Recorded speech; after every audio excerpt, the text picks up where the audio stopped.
everyone, my name is Anna Minky, and on this screen here, I have the genogram that I completed, and I am here in recording form to kind of go over and explain my genogram while also sharing some family legacies, experiences, values, maybe some crises and trauma, because we all have that, that may have affected my development or my family's development. But before I get into all that, I just want to start out by explaining who is who and who is related. So on this, I'm going to expand in a little bit. So on this side right here, I have my dad's side of the family, and I am first going to start out with my paternal grandparents. So Albert is my grandfather, who is 82, and I have my grandma Mary, who is 83, and they got married in 1967. And then as I scroll down, you can see that from their marriage, they have three kids listed in real life. They actually have five kids, but my dad's side of the family is kind of large, and all of my aunts and my one uncle, they're all married and they all have their own kids, which a total on my dad's side, I have 18 cousins, which would be really long and really hard to explain. So I just stuck to the three as they had the most impact in my life. So first, there is Greg, who is my father, my dad. He is 57. There is my Aunt Kathy, who is 56, and my Uncle Alan, who is 47. And then on my mom's side, if I scroll up and the more chaotic side with all of the very colorful lines and wording, there is Joe, who is my mom's biological father. He is 80, and he married my grandma Sandy, who is 79. They got married in 1965 and got divorced in 1974. And you can see that divorce symbolized by those two parallel dashed lines there along the black line. And from their marriage, they had two children, my Aunt Sheila, who's 59, and then they had my mom Amy, who's 56. After Joe divorced my grandma Sandy, she got remarried to my grandpa Bob, or Robert, as you see here on the genogram. I may interchange their names. They got married in 1975, and their marriage unfortunately ended in 2006 as my grandpa Bob passed, which is symbolized here with the black X on that line, which symbolizes my grandmother as a widow. From their marriage, they had my Uncle Trevor, who is 50. And as you see here on the bottom, it says in orange, half siblings. That just represents that my Uncle Trevor, is half siblings to my Aunt Sheila and my mom. And my mom and my Aunt Sheila, technically, they are full biological related half siblings. So obviously, I came from somewhere. So my dad, Greg, and my mom, Amy, they got married in 2002, and they had my brother, Brody, who is 26 first, and then me, Anna, who's 21. So now I'm kind of now going to go into all of the symbols you may see here along the key. And most of the symbols are related to my mom's side of the family.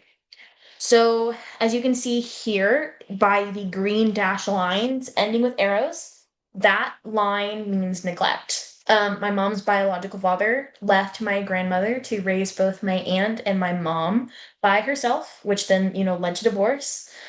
He wasn't around a lot. He actually gave up his parental rights legally to both my aunt and my mom. And so he's pretty much not in the picture. I spent a lot of time with him as a kid, but as an adult, I realized that he causes a lot of heartache and trauma in my life, so I choose to keep him out of it. So him giving up his paternal rights, which then allowed Bob, my grandpa Bob, to both adopt my aunt and my mother. They are both adopted by him, which is symbolized by the pink dash line here on the screen. Just kind of scroll in a little bit. They are both adopted, so they are both legally my grandpa Bob's children. And then as I scroll down, there's a little bit more. Um, my dad legally adopted my brother Brody. I was probably a year and a half when the adoption was finalized. My brother's biological father, he's not in my brother's life. He also gave up paternal rights to my brother. So that made headway and gave availability for my dad to adopt my brother Birdie. And we've been one happy family ever since.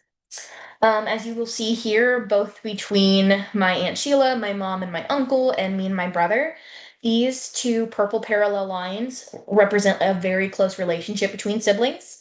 And me and my brother are very close. I'm happy that my brother and I are close, and all of my mom and her siblings are very close, which we are very grateful for. We're all the type that if something happens, we are going to help out our siblings no matter what. And down here, again, as you will see, I have technically written out in orange letters half siblings, because although I view my brother as a full-blooded sibling, I don't see any difference. I know this is based on genetics and biology, so I just thought it would be important to signify it. So now kind of on to the legacy and everything that I learned from my family. Starting out with my dad's side, I learned the value of hard work. We have a family farm that has been in the Menke family for over 100 years. I have seen my dad, who also works as a mechanical engineer, take time off of work to go up to Iowa, where the farm is located, and spend time helping out my uncle and my grandfather take care of the farm, take care of the cattle, and make sure everything is taken care of. Through my father and honestly my mother too, modeling those behaviors and through my own observations, it instilled the value of hard work into me. Hard work is a value that I personally possess and I think is so important. And that value of hard work was instilled just through the generations on my dad's side of the family. Now on my mom's side, as you can see, we're a whole mixed group. You know, we have technically half siblings and full-blooded siblings and everything. And through that whole experience of also not including personally my mom's biological father in my life, I learned through that experience the value of family isn't always blood. Blood doesn't always make your family. You know, I think it is so important to understand that we can choose who we want to surround ourselves with and our what we consider family. And I can see that here just through the half siblings perspective carried through my mom's side and then through my immediate family as my dad adopted my brother, and he's been in my brother's life ever since before he was born. You know, that's a story another time, but just the idea of blood isn't always family and blood doesn't make family is something that I learned through my family system and through the generations. As you will see up by Joe, that blue little star symbol, I have dedicated as alcohol abuse. Joe what did abuse alcohol. It also led to some abuse to my Aunt Sheila and my mom. And he also, family members above him, not depicted on here, also had issues with addiction and alcohol abuse.